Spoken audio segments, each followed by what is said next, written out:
Hello, and welcome back to Shatter Our Souls with Novaria. Now, congratulations! If you've seen this far, we are officially getting into the Sky Temple Key Hunt. Now, Metroid Prime Trilogy has a little bit of a double-edged sword with this particular hunt. All three games have some version of the artifact hunt, and each of the artifact hunts do something a little bit differently than the prior one. In Metroid Prime 1, the artifact hunt could start virtually as soon as you started the game. As long as you had missiles, you could get the first piece. But Prime 2 does things significantly different. You need to at least beat Torvus Bog's main boss to be able to even start the hunt. And even then, a large portion of the pieces are hidden in areas that require either extremely late game items or outright require the light suit in and of itself, the last mandatory item in the game. And so these two, despite being very similar as far as what it is that the game is expecting of you and how to go about it, are treated in very different ways. Where Prime 1 was you came across it, and while there were 12 pieces, they were scattered rather, some here, some there. There were at least two on Talon Overworld, two in the um, Chozo Ruin. No, sorry, three in Chozo Ruins. There were three in Phendrana, two in Magmore Caverns, and at least two in the Phazon Mines. This in and of itself is a lot. 12 total meant that every area had something, and you effectively had to scour the globe looking for them. And in my dissection of this section of the game for Prime 1, I had been 50-50. Part of it I feel like I was a little harsh, and part of it I think I was being very generous. Um, I do believe that the Prime 1 artifact hunt and Prime 2 artifact hunt, while being very similar, do things in dramatically different ways. Prime 1, you effectively, once you find the artifact temple, you are given the locations of the 12 separate pieces. Not how to unlock them, just where they are, if that makes any sense at all. Once you have the rooms, you scour the map, you find the rooms, or you don't, and are forced to find any empty rooms, any side branches that you haven't been to, something. And all in all, it's a very simplistic approach to it. Prime 2 took the same approach to a degree. Throughout the game, you're going to be coming across um, lost Luminoth soldiers, individuals who have passed at some point or another, and they will have their key piece will be missing. Your job is to find said key piece. Simple enough, right? Except you have to find the individual who lost it, hunt down the Dark World counterpart, typically fight your way through a horde of enemies that are guarding it, plus the key bearer itself, which is a unique form of ing that only 9 exist in the entire game. And then once you hunt that down, you get your key piece, bada bing, bada boom, you have your fragment of the Sky Temple key. And this is, I suppose, a simplification of it, but nonetheless, it is a statement, or it shows a lot as far as how Prime 2 goes about it. Now, I'm of the mindset that in Prime 1, the point of the artifact hunt was now that you are effectively done collecting all of the items, you are gearing up for the final boss, the strongest enemy, theoretically, in the game. And they wanted the player to feel like they were ready. And so, by going through the entire game all again, with new upgrades, new information at their disposal, it became easier for each individual player to beat the final boss simply because of how much they were able to acquire during the course of their adventure.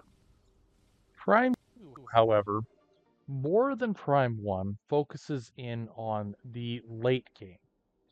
And initially, I found that more frustrating than Prime 1's.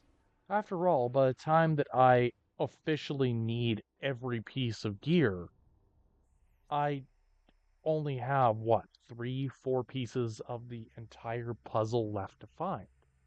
It makes such a small difference that I kind of question why. Why need I suppose, the heavier hitting items, right? And then it dawned on me. Prime 2, unlike Prime 1, the entire world has been segmented into two halves. Part 1 is, of course, the light world. You go through the temple grounds, Agon Waste, Torvus Bog, and Sanctuary Fortress in a semi safe world. But the other half of it is the dark world, the section of the world that the player can't access willy nilly. It's something that they can't just jump into and get involved in right away.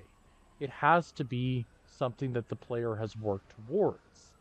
And by forcing the player to go through what is effectively the entire game, looking for upgrades and looking for additional pieces of the puzzle while you're doing so, means that the player is not only going to be better prepared for the final boss itself, but you're also dealing with giving the player the chance they need to actually sit down and soak up what the dark world has to offer. Because up to that point, they haven't had the chance to properly dig through the entire world. It's just been what I'll call short burst. There hasn't been that inherent safety to allow for that curiosity to really take hold. And so, with that in mind, I believe that Prime 2's MacGuffin hunt, for all the intents and purposes, is actually more necessary than the original. Now, it stands to reason then that if the original had two per region that you were dealing with, as well as a couple major sections, Phendrana Drifts and the Chozo Ruins, each with three, then you'd have a pretty even spread of items in Prime 2. And it is actually probably the best spread out in the trilogy. Each section of the world has two keys, so to speak. Agon Wastes has two. Torvus Bog has two. The Sanctuary Fortress has two. And the last section, the primary area of the antagonist, the I guess the inverted hive, the Dark Temple, home of the Emperor Ing, has three surrounding it. One happens to also be exactly where Samus landed, which, ooh, to think that was something that came up in any way, shape, or form is kind of amusing. They could have done a lot more with that if they wanted to, but they never actually went that distance, which is somewhat disappointing. I personally like that each section has a dedicated batch of upgrades as well as primary primary items that you are supposed to and guaranteed to get before you actually finish the game. It means that throughout the duration of the game, even if you miss item here or there, you're not actually going to be missing out on the final upgrades. You're not going to be missing out on items that you could see from afar for days on end and couldn't figure out you know, why the door on the top shelf over there was green or why you needed the annihilator beam in the first area of the game. And so you get the chance to go back through and actually uncover more of the puzzles of the world, uncover more of the story than just a basic playthrough would ever allow for. And I think that that is something special that doesn't get talked about. Too often we're stuck on games being these gigantic, grandiose adventures.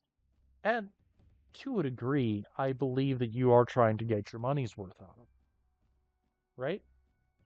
So when you look at certain games like the modern RPGs, there's an inherent feeling that you gotta have this 150-hour long game that will take the average person months to beat or months to play through and still more secrets to find.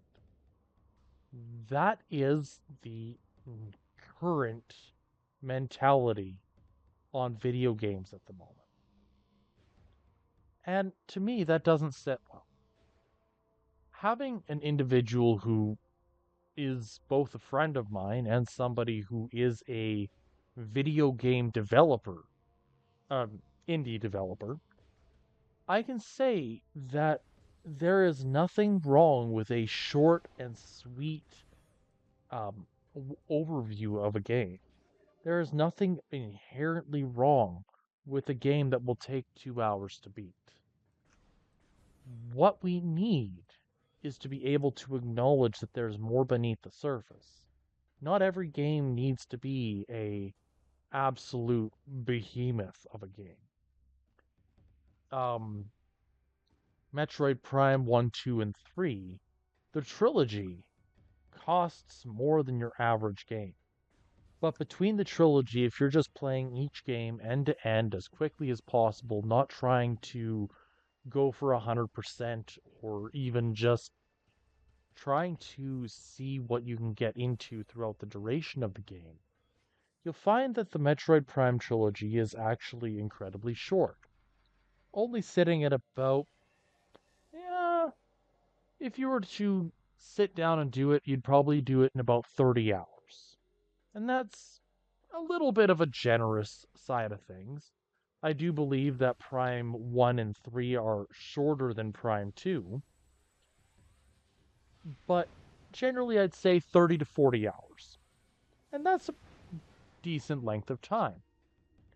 But that's 3 games, which means the average person, if they're playing a game once and never picking it up again, might only get 10 hours worth out of each of the games in the trilogy. And that's something that many developers nowadays, 20 years ago, this was the norm. Now it's the exception. This idea that everything has to be huge, everything has to have more to it, and that there can't be what would can be considered padding. Yes. Does this need to happen? No. But do I believe that it's important for it to happen for the world building as a whole? Yes. And that's, I think, something that our day and age has strayed away from in video games. I I love games that are longer, that have more to them than just, oh yeah, one and done. Game over, I beat it. Time to put this game down and leave it set aside. I like games where I can pick apart the world little by little and introduce topics or question where the different species end up and how their overall existence would be impacted by other groups within the universe. And that's something that some games do well and some games have no need to. And I'm not saying that the games that have no need to are bad. Um, how do I want to put this? Let's let's look away from Metroid for a minute and look towards Witcher 3. Now, Witcher 3, I have played through exactly once.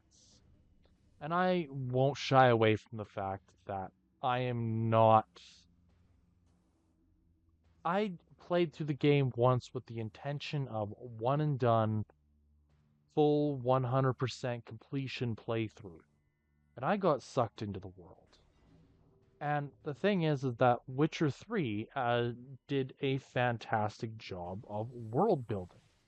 But there were bits and pieces that I had to turn to backdraft and say, hey, what's going on here? Who is this character? Why do they have such a stake in this situation? Because there were bits and pieces that, even though I was looking for all the information, the entire world as a whole, there were things that I just couldn't find. Pieces that maybe required a slightly more trained eye or somebody who's beaten the game 4 times over. And that's the thing. Every game is going to require a different level of dedication. And you don't need to know everything about something to consider yourself a fan. I personally believe that being able to enjoy an IP or a world for what it is about as much as it is as much praise as you can give this type of game and this type of world in general, where you can actually sit down and think, well, what happened to these guys over here? And I don't know very many worlds, very many games that don't leave some lingering questions, but the beauty of Metroid Prime's, I suppose, storytelling, the Metroid franchises, the franchise as a whole has storytelling that revolves not just around overt, this is what happened. This is who you're worried about. This is what's going on. It's much more um off the nose. It doesn't hold your hand through the story. It begs the question of what happened to these guys? Where did the Ing come from? How are they this devastating force when we've never seen them before and potentially we'll never see them again? Well, that's something that comes up in conversation. And even the developers might not have an answer to that question. And there doesn't need to be one. There is enough context to assume, oh, yeah, the Ing can't survive outside the Dark World without a host. Therefore, if they have no host, the Ing would, of course, be trapped in the Dark World. We know the Dark World collapses upon Samus's successful mission. Therefore, the Ing are gone. Plain and simple. And then the phasing show up in Prime 3. And so you end up with this recurring enemy, but it's the new version is slightly different. There's something off about it. And again, you have to question, well, why is this version different than that version? What happened to the Darkling that I knew from Prime 2 compared to this um bioluminescent puddle that I'm fighting now. And so you it isn't spoon-fed to you. The story is there, the information is there, but it leaves a lot up to the interpretation of the player, as well as leaves a lot of information up to the understanding that there won't always be an answer. This is a wide universe, and you're gonna get conflicts within it. And who knows? As far as biology goes, all things kind of are slowly evolving towards crabs. So, like, maybe that's just a natural evolutionary, what's the word? Intersection? Who knows? Right? Anywho, that's enough rambling for today, just on the merits of what's the um, odd pieces of information and my interpretation of storytelling here. What I was getting at when it came to the hunt itself with Prime 2 is Prime 2's is more necessary than Prime 1's. And it sounds silly at first, but I believe that being able to actually slow down and view the world for more than just this is the Darkling's world, it's gonna fall apart anyways, was important to the devs to be able to showcase their world as well as showcase their character in a different light. Um, if you look at Samus in the very beginning of the game, the first time that you enter Dark Agon, there's a couple things that are going to come to mind. First and foremost, you're at a disadvantage. Now, the first time you end up at Dark Agon Waste, you are still using the Varya suit. It, in and of itself, loses 5 HP per second in the Dark World. It is very, very dangerous to be out and about during the duration of the game with just the Varya suit. But by the end of the first section of the game, that after you've defeated the Amorbus, you end up with a brand new suit, the Dark suit. And while the shoulder pads do look like yo-yos, and it has a little bit of a different silhouette than we're used to with Samus, it is still an incredibly useful piece of tech, because that 5 per second drops down to 1. And so what used to be a you are running from safe zone to safe zone because you have absolutely no other choice becomes you can, like, you're not necessarily taking a pleasure cruise here, but you're not ending up in a circumstance where the world itself is trying to destroy you anymore. You can take your time, fight a boss or two in the Dark World without focusing solely on where's the safe zone. And the evolution of the character as a whole becomes that Samus, as she grows, gets stronger throughout the game, the safe zones get fewer and fewer and more distance between them. It becomes less about how to get to the next safe zone and more about, well, how do I utilize this to my advantage? It You begin thinking more like the hunter. And I don't really see natural storytelling or natural progression of this nature in gaming virtually ever. You could say that some heroes like Link in Legend of Zelda have a similar progression where as they get stronger, they start thinking differently, they start acting differently. But the reality is that you as the player are the one who is thinking differently and acting differently. It becomes more about the goal, about facing one's fears in Zelda as a whole. And the characterization of the character is more about how Link changes as a character. It's less about how Link changes as a character and more about how you, the player, change over the course of the game.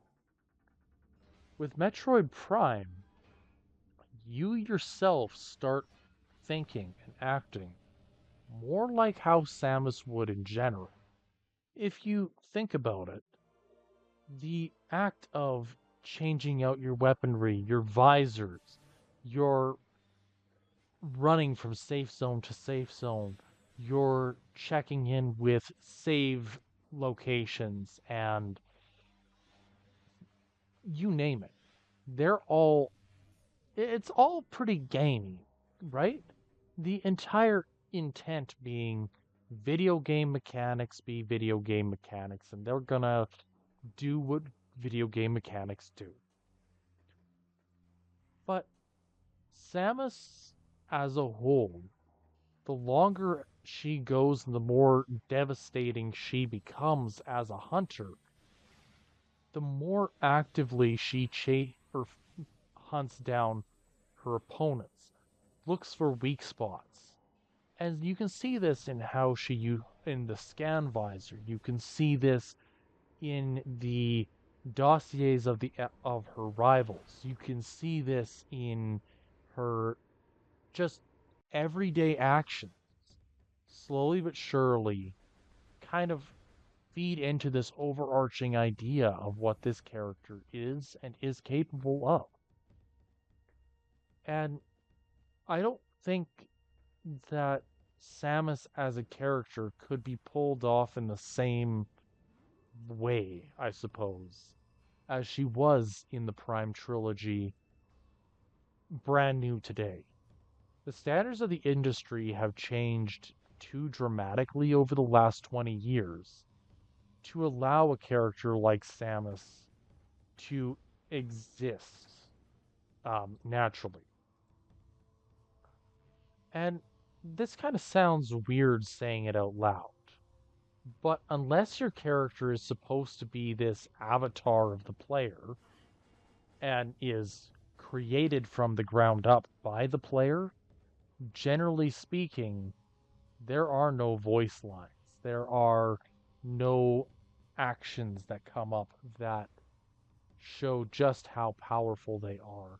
There's no subtlety to the storyline, so to speak, if it's just an avatar. It's often just told straight to you. And this might be a oversimplification, and let me be clear, I am not an expert on any video games out there.